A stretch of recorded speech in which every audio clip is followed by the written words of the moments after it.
G'day guys, Chris Story here. Today I'm going to go through what I believe to be the worst blunder of the 2021 AFL Offseason, and basically this is a guide into how not to live trade during the draft. So this is something that probably hasn't been too widely covered and touched upon, but I think it's a really important guide and I guess lesson for those listening today. So just to understand the mechanics and really, I guess, what can be some of the traps that clubs can fall into. And of course, the club that fell into the trap this year, or at least the first trap, I'll go through too, but the big mistake was by Port Adelaide. So they're, I guess, almost the victims of trying to trade up, you could say. And this was a two-part trade. So they traded during the trade period, but they also did a live trade during the draft. So I guess you could describe it as a part A, which was through the trade period, and I've got the note here with the details so that I get every detail 100% correct today. So Port Adelaide, they trade Peter Laddams and pick 16, which would become Angus Sheldrick, for pick 12, which would become Campbell Chesser, and Sydney's 2022 third round selection. So, and look, for me, I rate Peter Laddams. So for me, that's sort of a hard one to stomach, firstly. But part B, so Port Adelaide, they trade up 2 spots in order to secure Josh Sinn.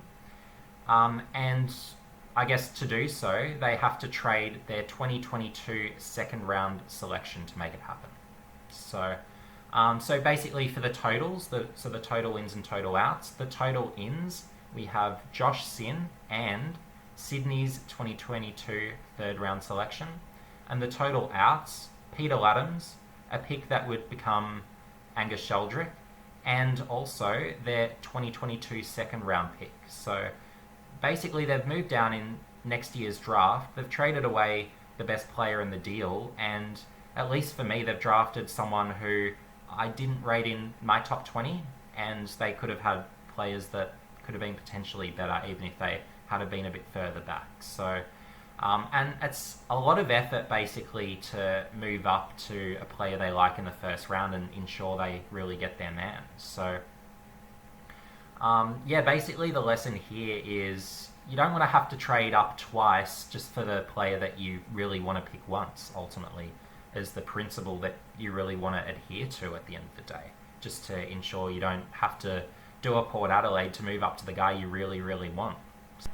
And for some quick comments on Josh Sinn as well. So for me, look, he's a capable rebounding halfback, and he's someone where coming into the year, I thought maybe he's going to be a top 10 pick, and some might have said maybe he's going to be a top 5 pick. So anyone who would have been thinking that at the time, perfectly reasonable. But yeah, looking at what he was doing this year, ultimately, look, he was generating drive from defence, and he's a long damaging kick at times, though, look, he can, particularly when pressured, turn over the footy quite a bit as well. So you do have that as well. And in terms of the contested side, look, probably could be a little better as well. So, yeah, look, I do have queries around the scope to push into the midfield also. But yeah, obviously, if you're a Port Adelaide trading up that high, like, he'd have to be a top, probably almost 5 just about pick on your draft board. But yeah, it's a lot to be spending to move up, that's for sure. So yeah, I'd be saying probably a little bit of a dubious process, and really, I guess, a process that really you want to learn from at the end of the day. But there's also a second trade that I really wanted to highlight as well, and that was Geelong's trade up for pick 23. So, and to do so, of course, they had to trade away picks 32 and 34.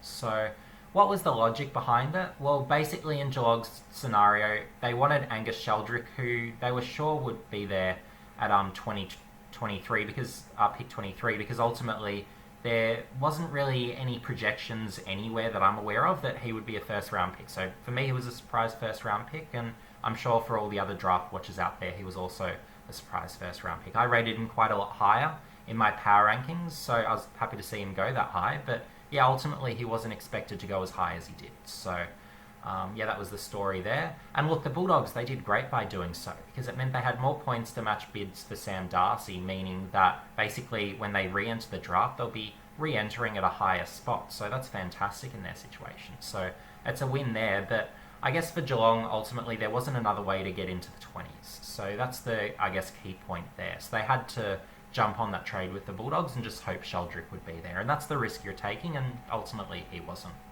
But look, at the end of the day, I do think Geelong did perfectly fine with getting the Toby Conway as a ruck and Mitch Nevitt as a tall ball-winning midfielder combo.